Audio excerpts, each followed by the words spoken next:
Nou, vandag is die derde in ons reeks jou skuif. En die gedeelte wat ons gelees het in die begin, wat ons vandag weer lees, is die bekende gedeelte wat ons het gesê het, ons stuur het baie graag mekaar op kaartjies en al het anders. Die vraag is, jy weet, lewe jy? En daar is 'n groot verskil. Ek meen om iets moois te weet en self te deel met iemand anders en om het self te glo. Maar jy lewe nie daarvolgens, dan beteken dit eintlik regtig niks. En dis 'n woord wat God vir mense gegee het. Luister hierna, dit is ouens wat waar hulle hier sit, het hulle oor hulle self gebring. Dit is goed wat hulle doelbewus gedoen het, wat hulle op hierdie plek laat beland het. En selfs vir hulle geld hierdie woord. En dis die woord in Jeremia 29 vers 11. Ek weet wat ek vir julle beplan het, sê die Here. Of wat ek vir julle beplan, sê die Here. Voorspoed en nie teëspoed nie. Ek wil vir julle 'n toekoms gee, 'n verwagting. Dan sal julle my aanroep tot my kom bid en ek sal julle gebede verhoor. Julle sal vra na my wil en julle sal dan my wil ken as julle met julle hele hart daarna vra. En dan gaan hy aan om te sê, julle sal my ontmoet, sê die Here. En toe is verlede week afgesluit om net weer hierdie ou te praat. Ek wil aansluit vandag daarby. Dis die ou wat gebore is sonder arms en sonder bene en wat vandag 'n invloed in miljoene mense se lewens in die wêreld het. Hy selfs 'n pastoor en hy kindertjies en so aan. Ek meen die vraag is wat jy vir jouself vra as jy kyk na daai gestremde persoon. Ek dink hy is gestremd. Hy dalk nie ledemate nie. Want baie van ons is vandag in hierdie tent, ons leef gestremd. Ons leef die voorspoed wat God beloof het. Ons leef die teëspoed, ons glo die teëspoed. Ons maak ons besluite, skaars. Dan leef ons skaars, dan sien ons hoe mens van God ons lewe.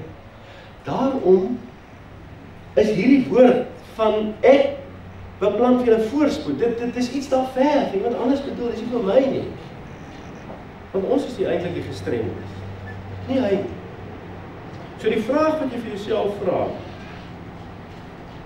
as jy na hom kyk, om watter rede, wat het gemaak dat hy hierdie lewe? Wat het gemaak dat hy leef? En dat hy nie in sy gees dood gegaan het, die dag toe hy agterkom, wel ek het nie bene en arms nie, dis nou maar ek. Wat het gemaak dat hy toe eintlik begin lewe, dat hierdie teëspoed wat oor sy pad gekom het, dat dit eintlik maar net vir hom laat spoed optel het in die lewe. Wat is dit wat het gedoen het? En as ons nou eerlik is met mekaar, die meeste van ons het arms en bene terwyl ons hier sit, maar daar's 'n klomp gestremdheid in hierdie tent. 'n Klomp. Daar's mense wat hulpbron gestremd is, finansiëel gestremd is, jou sakeonderneming is gestremd, jy het agtergrond gestremd dalk, jy het 'n verliesgestremdheid, beroepsgestremdheid en ouderdomsgestremdheid. Jy sit hier en dink, ek is te oud, daar's nie meer. Dat jy gestremd. So die vraag is, wat het gemaak dat daai man, dat hy, en die Bybel is vol daarvan, ons kan begin by Abraham, ons kan begin praat oor Gideon en David, noem hulle op. Wat nie, jy weet, volgens ons van die situasie, wat nie opgewasse was daar, en hy was. So wat is die ding, wat dit in jou lewe regkry? Wat is dit? Wat maak dat jy van 'n gestremdheid by voorspoed uitkom, en in die proses God se woord in aksie neem en in die werk. Wat is dit? Dis dit. Jou brein. Dis dit wat het gedoen het. Die goed wat hier aangaan. Dit is wat maak dat jy van gestremdheid na voorspoed beweeg. Dis net dit. En as jy hoegenaamd twyfel daaroor, sê net, wat is dit anders? Dis dit. hierdie vermoë wat God vir ons gegee het, in ons breine, anders as enige ander skepping of skepsel, om besluite te kan maak en keuses te kan maak. Om te kan kyk en te besluit. Dis jou brein. Dis in jou brein wat jy glo. Jy glo nie op 'n ander plek nie. Dis in jou brein waar jy God sien en ervaar en beleef. Dis waar verandering begin en gebeur. Dis ook waar die doodgaan gebeur. Dat jy doodgaan het is gesê, jong, maar jy word begrawe op 80. Dit gebeur ook hier. Gevalle studie op gevalle studie het oor en oor bewys dat invloed en geluk en 'n algemene tevredenheid met die lewe en betekenis en sin, dit alles word bepaal deur wat hierbo ingaan. Dit is so eenvoudig soos dit. En Jesus het direk hier oor hierdie ding gepraat. Presies dit. En wat het hy gesê? Hierdie ding in 'n skopper, wat ons lewe bepaal. Hy het gesê in Matteus, die lamp van die liggaam is die oog. As jou oog, as jou oog goed is, sal jou hele liggaam lig hê. Dit kom hierin, wat jy sien, wat gebeur daar buite, die teespoed, of die voorspoed wat jy verwag van God, en dit word hierbo verwerk. Maar as jou oog sleg is, sal jou hele liggaam sonder lig wees. As die lig in jou donker is, hoe donker moet dit dan nie wees nie? Jy weet hoe dit is. Jy weet hoe dit is. Jy wat finansiëel gestremd is, jy wat jou so beskou. Wat? Dit raak donker hier binne in jou. Matteus 6 vers 22. Anders gesê, hoe jy kyk na jou lewe en jou omstandighede gaan bepaal hoe jou omstandighede en jou lewe gaan lyk en gaan aanspoor. Hoe jy kyk en hoe jy dink oor jou wêreld gaan bepaal hoe jou wêreld gaan lyk. Dis wat hier staan. Dis wat hier staan. Dit gebeur hier. Alles. Net hier. Geen ander plek. Wat jy hier dink, bepaal 100% hoe jou lewe gaan verloop. Praktiese voorbeeld, ek het dit al hier gebruik. Byna 'n skrikwekkende voorbeeld. As jy so daaroor praat. In my eerste gemeente, klein gemeente, 2 broers. Die een is 'n sukkelaar alkoholist. Die lewe is baie donker. Die ander ene is 'n ou wat geluk uitstraal. Hy maak 'n positiewe bydrae by hy lewe. En eendag te vra vir die broer, toe sê ek hom, luister, wat het gebeur? Hoekom het jy suksesvol geraak? Hoekom maak jy bydrae? Hoekom het jy invloed in mense en kinders se lewens? Sy antwoord kort en kragtig, my pa was alkoholist. Anderhand vra vir die ander broer. Sê van, hoe het gebeur dat jou lewe, dat het so verloop het? Wat het gebeur? Hy sê, my pa was alkoholist.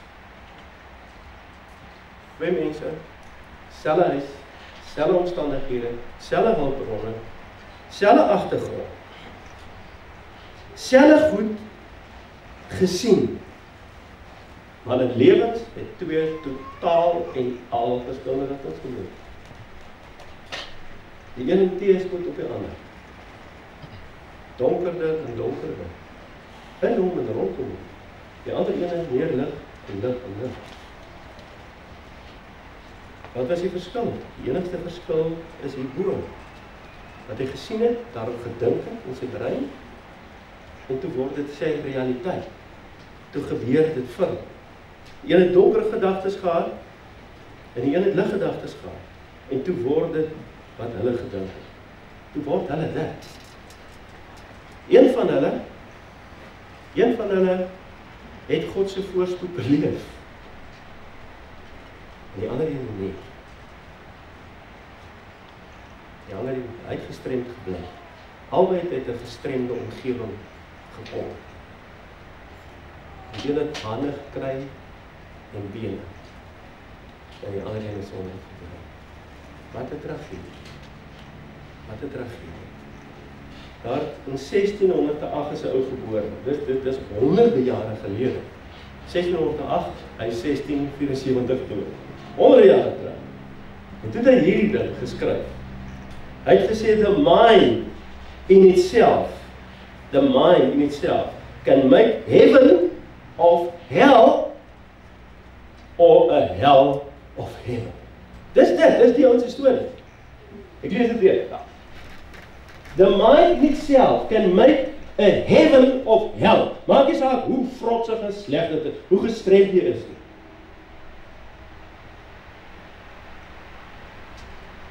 Of a hell of heaven. Jy kan alles doen. Bene, arms, hulpbronne, alles. En jou lewe kan hel wees. Die enigste plek wat het gebeur, wat het afspeel, waar jy dit word, en die omstandighede dit word, en die wêreld dit word, is dood eenvoudig hierbo. Dit hang alles af van wat jy doen. Elkeen van ons skryf 'n storie. Elkeen van ons, en hoe is die storie skryf, is die skuwe wat ons maak. En te veel mense mis hierdie woord van Jeremia in hulle lewe, omdat hulle storie eintlik gaan oor hulle die slagoffer.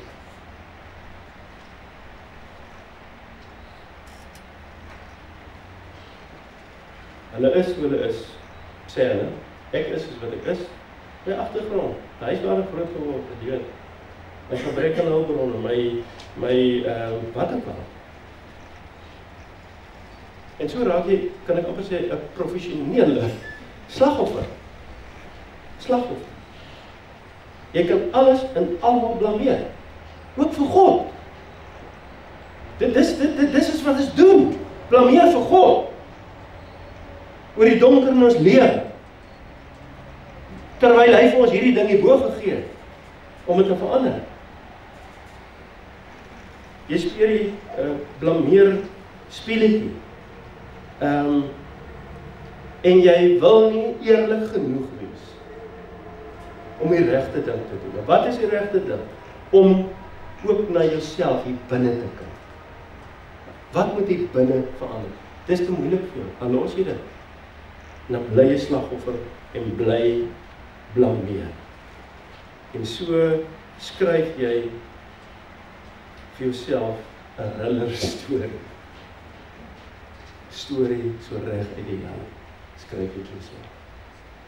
En wat 'n tragedie. Net ek en jy kan die besluit maak, God sal jou elke tree daarvan help.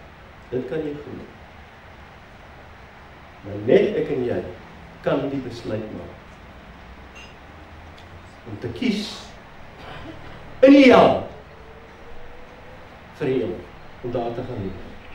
En nie langer nie. Net ek en jy, solank as wat jy blameer, slagoffer speel, gaan niks verander nie.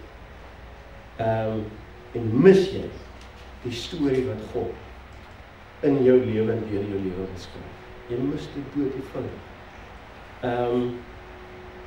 Wat gebeur in die effek as jy 'n slagoffer speel? Ek meen, hoe maklik was dit nou vir daai? Om net maar te lê. Ja, hoe maklik? Dis maklik. Hoe moeilik is dit? Net om by jou deur uit te kom. Van jou bed af te kom. Wat te sê nog voor duisende mense per geleentheid hierdie storie van hoop te vertel. Hy het binne homself gekyk. Hy sê, God het my nie hier op hierdie aarde gesit om dood te gaan vroeg en op 80 begrawe te word. Hy het dit geglo en hy het dit geweet. En hy het hierdie woord geglo. Binne homself gekyk. En die werk hier binne gedoen. en opgeneem, dit wat God aan hom toevertrou het, sy brein, en die vermoë om besluite en keuses te maak, dit het hy gedoen. Wat gebeur in die vet, as jy slagoffers speel? Jy gee hierdie krag, hierdie vermoë, gee jy oor, en daarom raak jy magteloos. Jy het 'n mag, jy het vermoëns, God het dit vir jou gegee, elkeen van ons, jy gee dit oor. Iemand anders, of iets, of God moet dit vir jou doen, so jy doen afstand daar. As jy vanmôre jouself hierin hoor, staan op. Neem terug hierdie krag wat God vir jou gegee het. Niemand sal of kan dit vir jou doen. Jy weet het. Staan net op. Staan net op.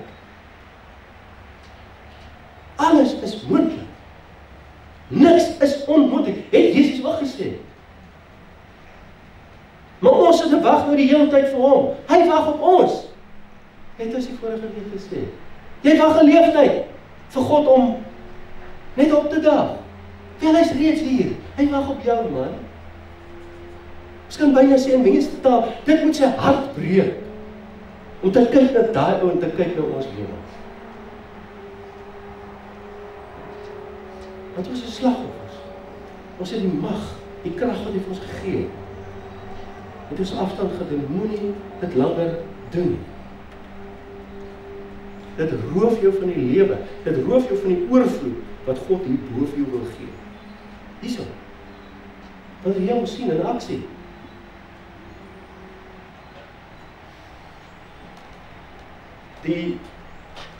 Dit is nou baie interessant, nee.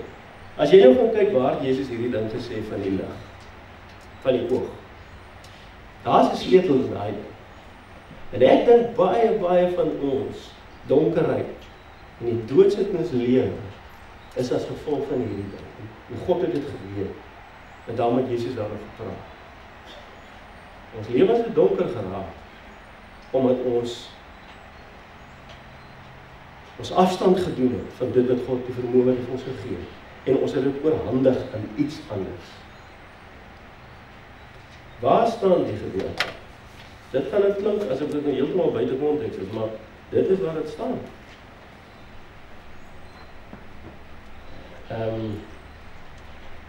Die storie van die liggaam.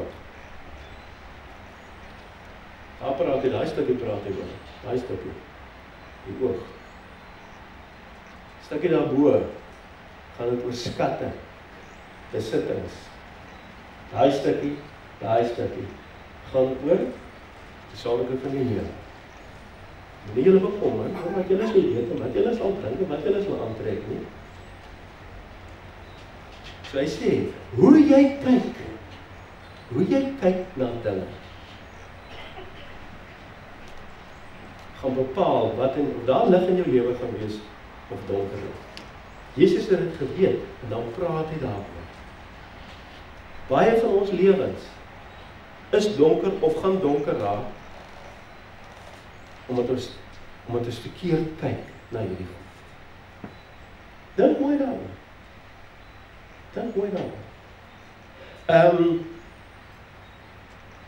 Besittings. Dit het die ding geword wat ons aandryf. En werk dit nie uit nie, dan val ons lewend in mekaar uit. Dink so daaroor. Dit is so.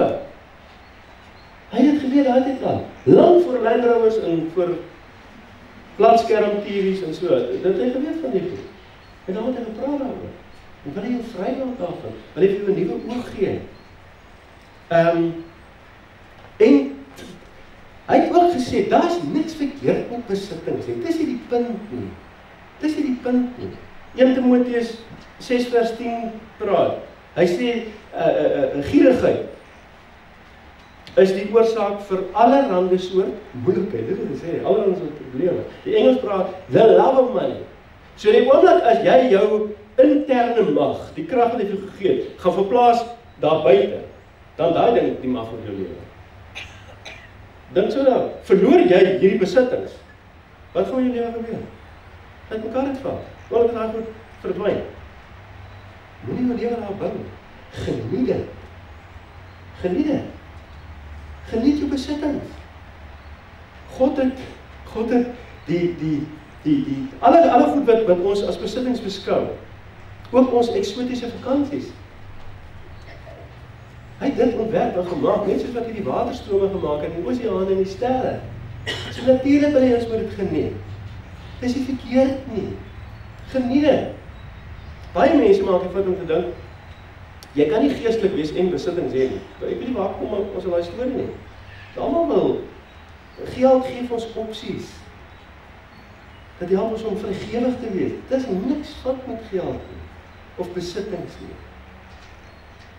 Dis wanneer jy die mag gaan verplaas op daai ding. Dan kom jy probleem. Dan raak jou lewe donker. Dan verdwyn die lig uit jou lewe. Dit is al.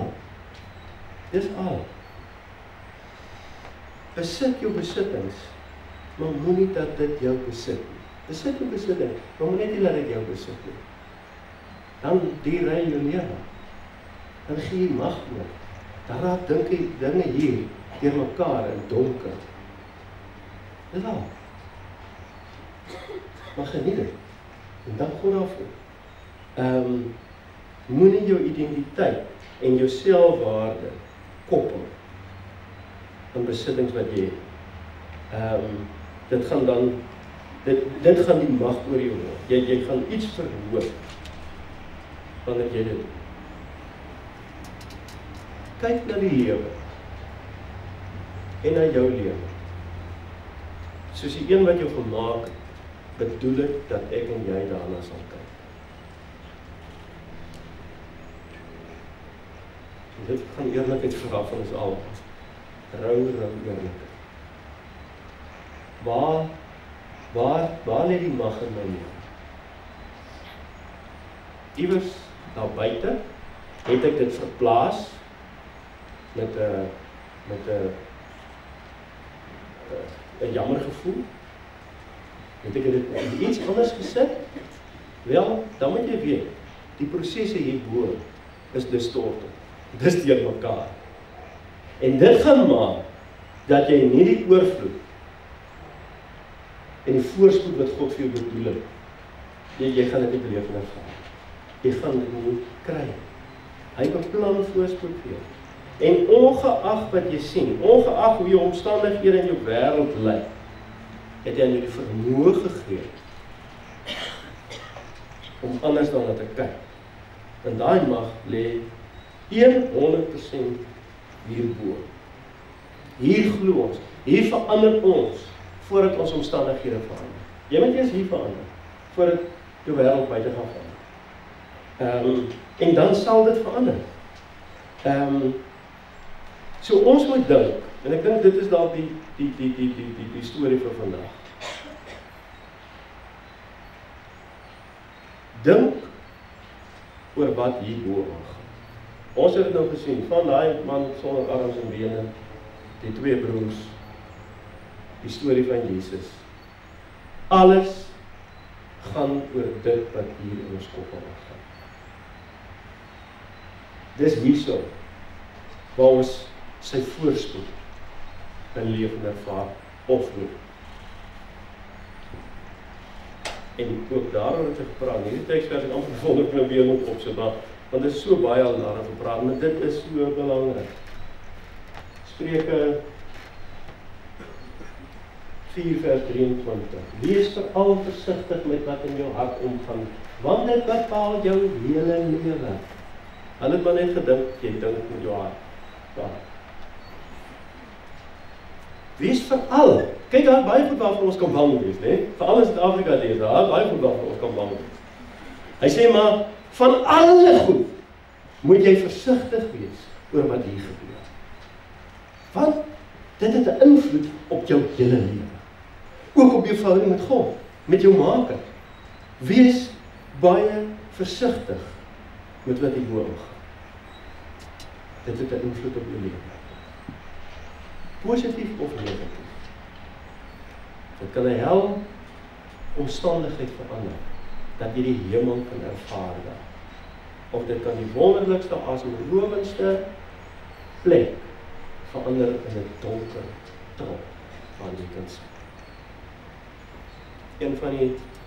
Een van die inspirerendste goed in my lewe wat ek ervaar en beleef het, is by mense wat op 'n punt gekom het waar hy weet hy gaan sterf. Met 'n terminale siekte. En vir almal te skop, vir almal bid vir die Here, asseblief, genees my. En dan kry jy hierdie beautiful mense. Wat wanneer ek weet, hy weke op daal oor, dan kom daar 'n lig binne hom. Ek weet, hy sit in die hel. By wyse van spreek. Met pyn, onsekerheid, en hartseer, en verlanging, en sadness. Maar daar kom 'n lig op. En elke mens wat in daai kamer instap, elke mens met wie hy te doen het, ervaar iets van 'n voorspoed binne in teespoed.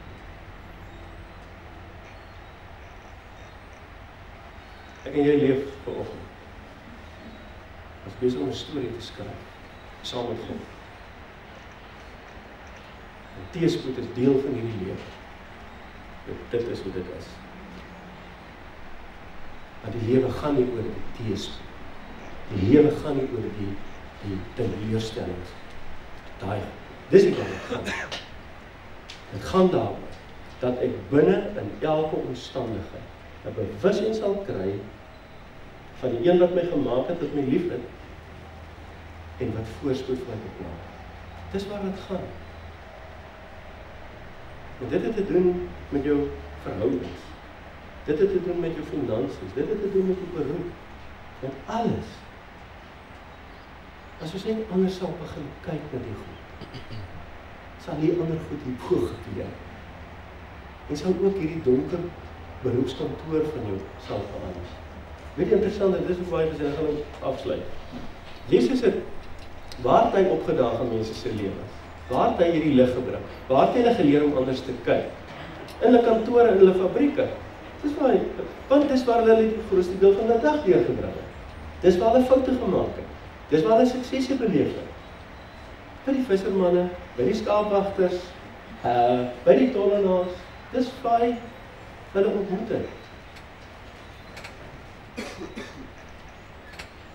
Waar hulle hoop en geloof gekry het en 'n nuwe lewe begin leef. Omdat hulle iets van sy lig in hulle lewe gekry het. Hoe jy kyk na jou lewe gaan bepaal of jy voorspoed gaan beleef, hoe voorspoed gaan hê met binne, of jy voorspoed gaan beleef en of jy dit nie gaan beleef nie. Gedagtes raak inderwaarheid ding. Maar God jou seën. Maak die skei. Dink daaroor. Bid vir nuwe oë. Nuwe oë bring altyd nuwe idees. Dit laat jou altyd nuwe geleenthede raak sien. En die een wat jou gemaak het, hy kry die eer daarvoor. Uiteindelik. Dit is waar ons volgende week. Gedagtes raak ding. Sal ons volgende week praat. Amen. Here, ons sit hier so en staan met jare se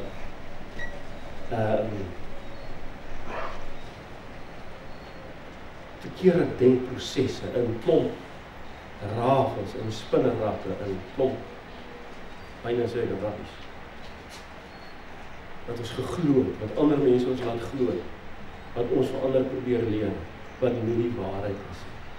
En hier sit ons is die volgelinge, ons wil die volgelinge wees. Ons wil so graag glo hierdie woord. Ons wil so graag hierdie lewe van volheid wat U beloof. Ons wil so graag leef net. En ons mis dit. Omdat ons ander planne probeer maak en ander goed probeer doen as wat U bedoel het. U beloof dat ons sal vrymaak en dat U elke keer vir ons 'n nuwe oorbegin sal gee. En ek bid nou vir elkeen van ons, Here, dat hierdie woord, dat dit ons nie sal los hierdie week nie. Dat hierdie woord ons sal pla. Dat U deur die Gees ons sal pla, totdat ons 'n besluit gemaak het, om die lewe te leef wat U bedoel het dat ons sal leef. Amen.